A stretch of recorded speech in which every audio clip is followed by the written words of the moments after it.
Hello, everyone, and welcome to the Bulwark. I'm Sarah Longwell, publisher of the Bulwark, and I am here with one of my best friends, Bill Kristol, and we have breaking news in this Epstein saga that both Bill and I are following closely. And Bill, I wanted to read this to you because I know you haven't seen it yet.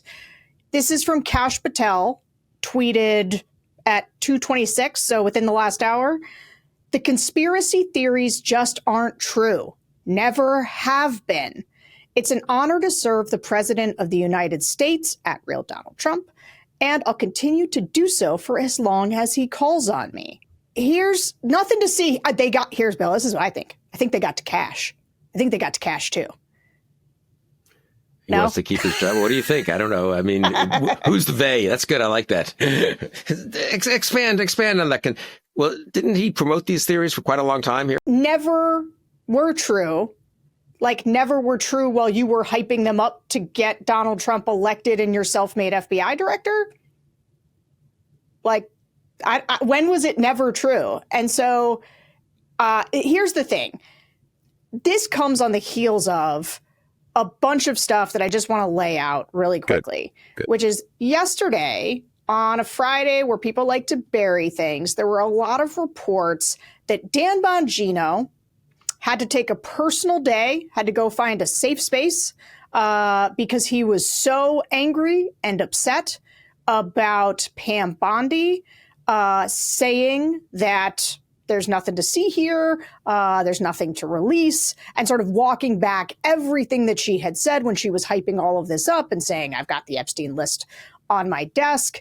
And there were reports by our breaking news person, Laura Loomer, who now gets all the scoops, that Dan Bongino was thinking of quitting and walking out because he was so irate, and then at Pam Bondi. And so it became this like, either she goes or I go type thing, right? There's a lot of people saying, and the calls for getting rid of Bondi from MAGA world have grown louder. And I mean, all corners. Like, I was watching Charlie Kirk talk to Megyn Kelly today, watching my brain cells atrophy in real time. That's really a hell of a way to spend your Saturday. You know, this is what Trump has reduced us to. That one sentence should be memorialized for Sarah Longwell. You know, I was watching Charlie Kirk talk to Megyn Kelly. Oh my God. And Megyn Kelly is like, Bondi has to go. You know, she is Megyn Kelly. Megyn, just as a quick aside, it is such a study in the abused becoming the abuser. You know, she gets bullied by Trump and he just, you know, I mean, says horrible things about her. And so nobody has fought harder to get back into the graces of Trump and MAGA world than Megyn Kelly. So she does a whole rant about how Trump is out there killing it. He's killing it on the tariffs. He's killing it on foreign policy. He's doing all this stuff. And Pam Bondi, she's over here not releasing this report. How dare she? And if Kash Patel and Dan Bongino have anything to say about it, we're gonna get to the bottom of this. We're gonna get answers. But now we have Kash Patel coming out also saying the conspiracy theories were never true. Everybody move on. I serve at the pleasure of Donald Trump. It's a weird tweet. Doesn't say a lot other than meaning to shut the door on the idea that Kash Patel, like, somebody went to Kash Patel and said, I presume Trump did, said, people trust you more than they trust Bondi in MAGA world. So now you got to go out there and tell them there's nothing to see here, right? Don't you think that sounds like what happened? Yeah, and also that you have to be with Bondi. I mean, that's what's interesting to me, right? I mean, Bongino is Patel's deputy. I was going to say nominally, but I guess really Patel's deputy. And who knows what their relationship really is, but they've been in the MAGA fever swamp together for a long time. And Bongino is basically letting it be known, and pretty directly. I mean, don't you think Laura Loomer talked directly to him, I presume? Yeah. That he's very unhappy. I do think he's upset, the leak. Might resign, right? So he might resign. Bondi's there taking the hits for her extremely misleading, shall we say, statements as Attorney General of the United States.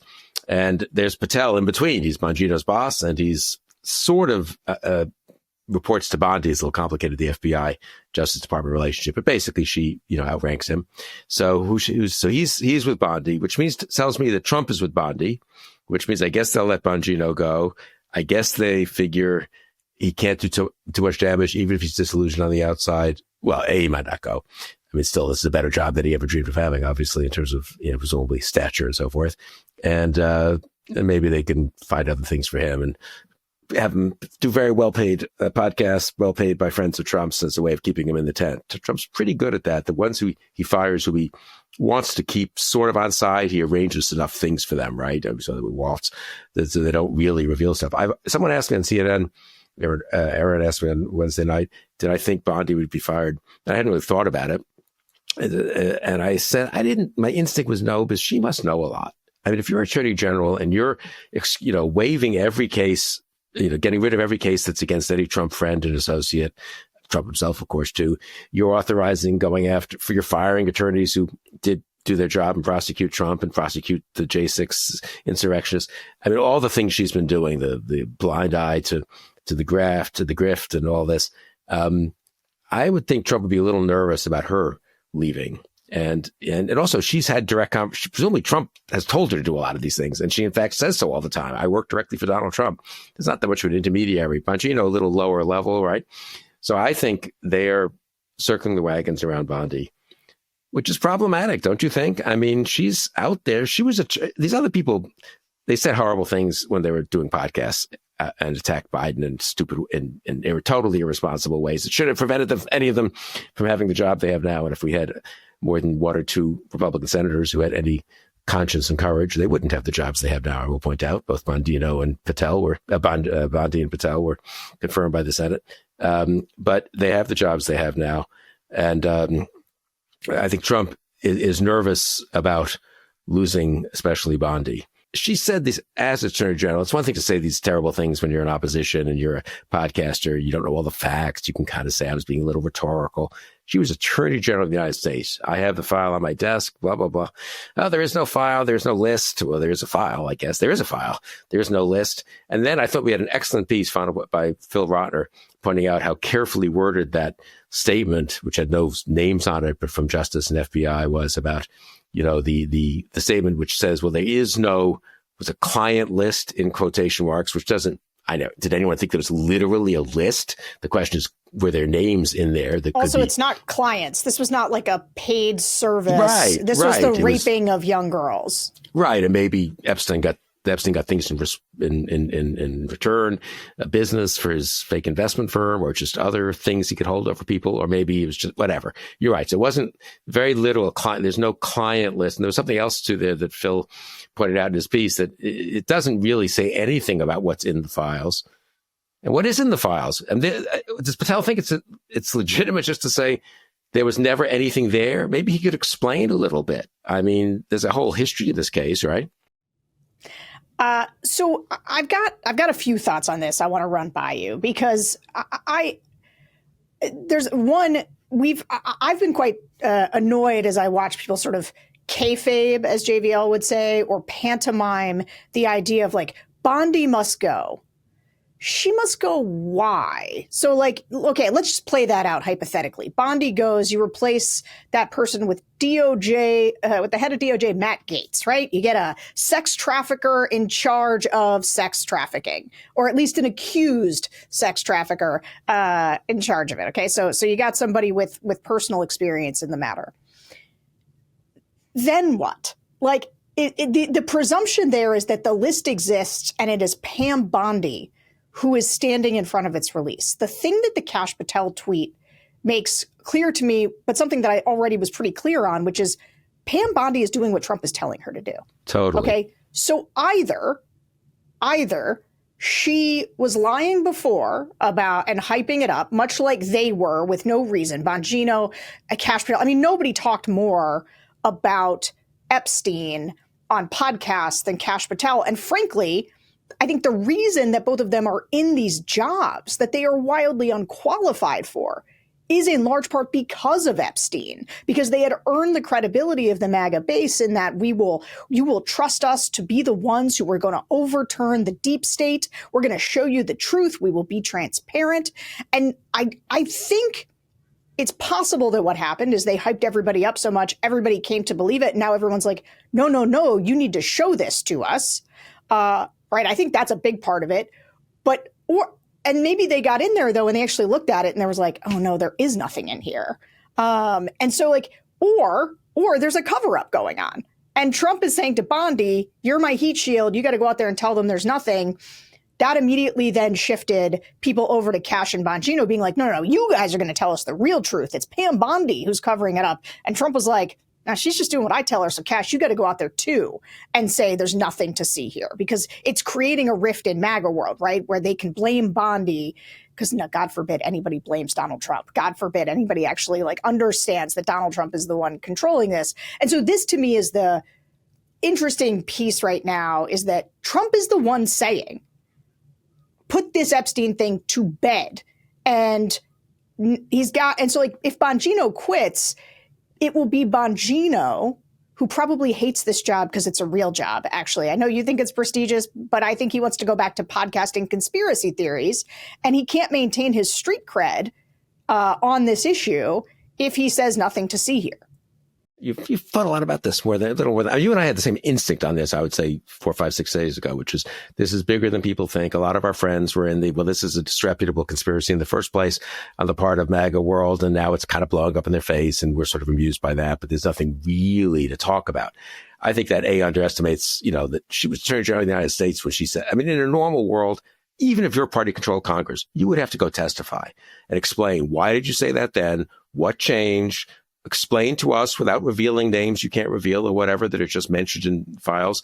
Explain to us what is and isn't there. You don't get to have one sentence. It was a real case. I mean, so I'm on tomorrow's Sunday Bulwark, which is I guess live on Substack at 10, and then they'll be on YouTube.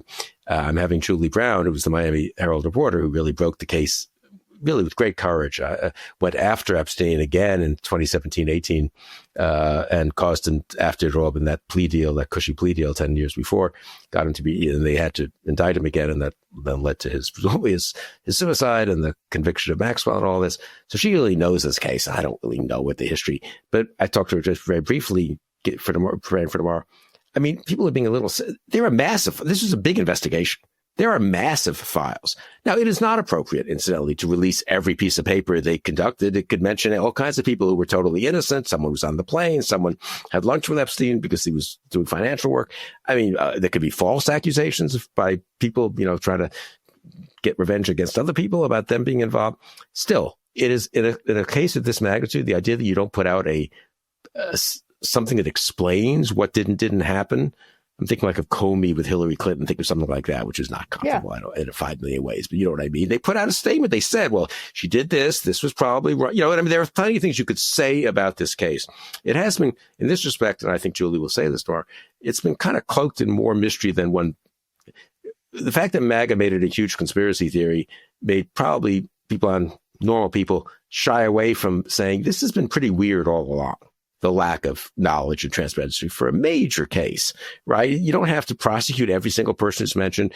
You might choose not to prosecute the guys who did, after all, though, rape basically these girls. I mean, it's horrible, but they seem to be no talk about going after any of them. Maybe they don't have evidence, whatever, but there's more of a there than I personally, for example, realized, I would say, a few years ago when I just wasn't paying much attention, and everyone who was talking about it was a lunatic. So, you think, okay, well, but the other point, and this is the key point that you just made, it's about Trump. The whole Bongino versus Bondi thing, I almost think that's designed to be kind of a distraction. Let's have an interesting.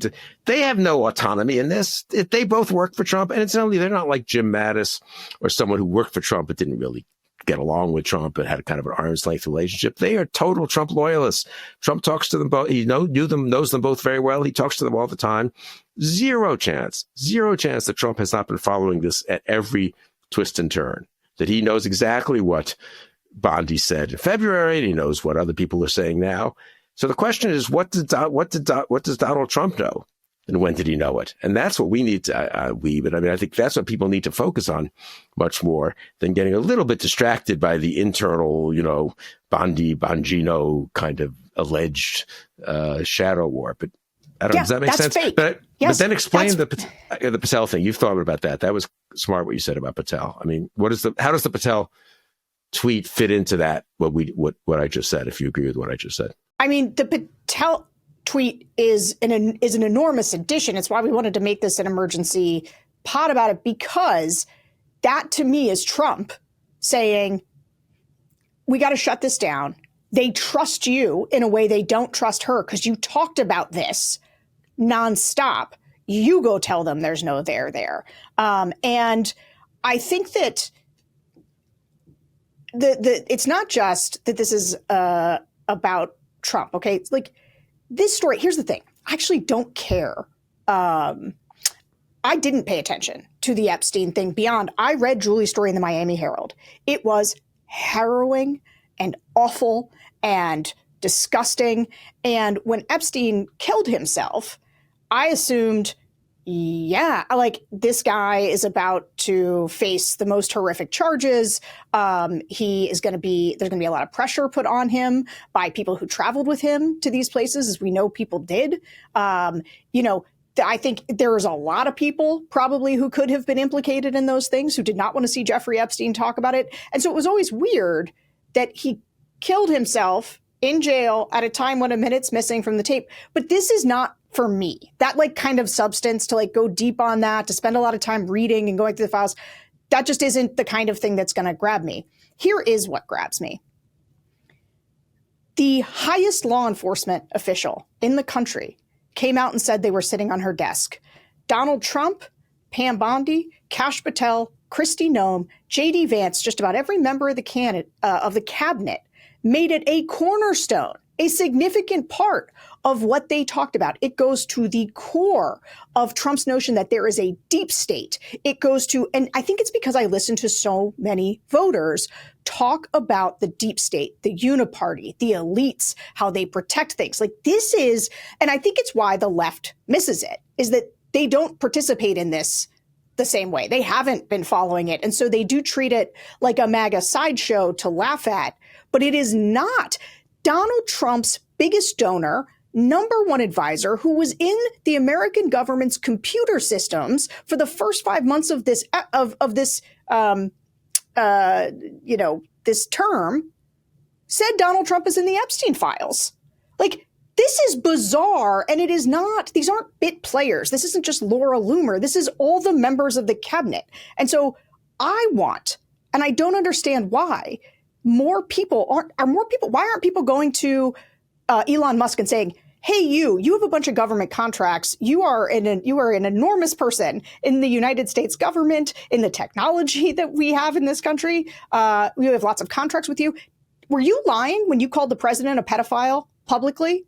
Or is he covering something up? Like, it feels like people should be more curious about this. I don't understand why there is not more pressure on these people and why it's just coming from the folks in MAGA. This isn't just a wedge strategy. I'm not just getting engaged because suddenly I'm like, ooh, this is a fun way to wedge off the MAGA base. Although I do think it is that thing.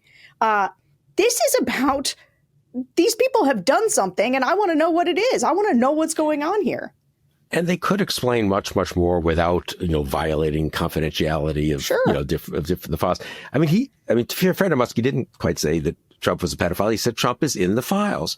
I think that's unquestionably true. That is sure. to say, I mean, just think, you and I, well, thank God I don't think we're directly involved in major FBI investigations, but it's inconceivable they didn't do a lot of research on Epstein and who he had hung out with. Trump is a very visible figure in that.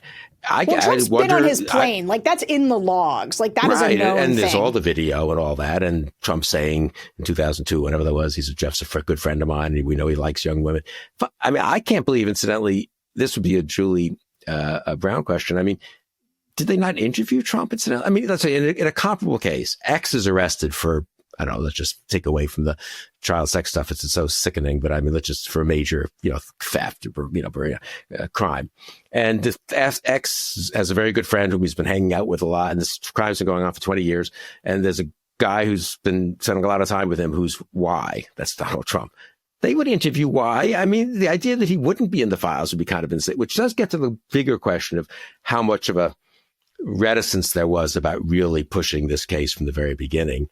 And again, I don't want to sound like one of the MAGA people now, but whether in 2018, 19, and then afterwards, the Biden administration, they didn't seem to be real eager to go find all these people who had engaged in horrible behavior and perhaps see what they could accuse them of. But leaving that, so that's one question. But So what does Trump know? I mean, what does Trump know about those files?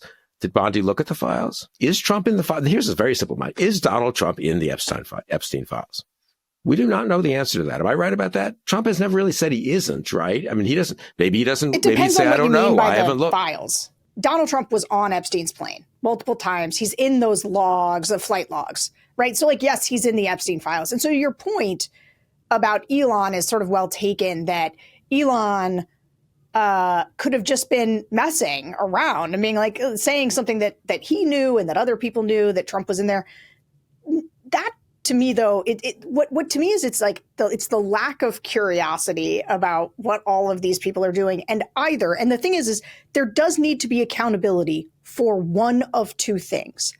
Either, because to your point about the Biden administration, so Merrick Garland was in there, like, I am 100% willing to believe that there's no there on the Epstein files, like that it is exactly what it looked like, or not what it looks like, but like what they say it is, that he killed himself because the wrath of God was about to come down on him. He was about to spend the rest of his life in prison facing these horrific charges, and he offed himself. Maybe.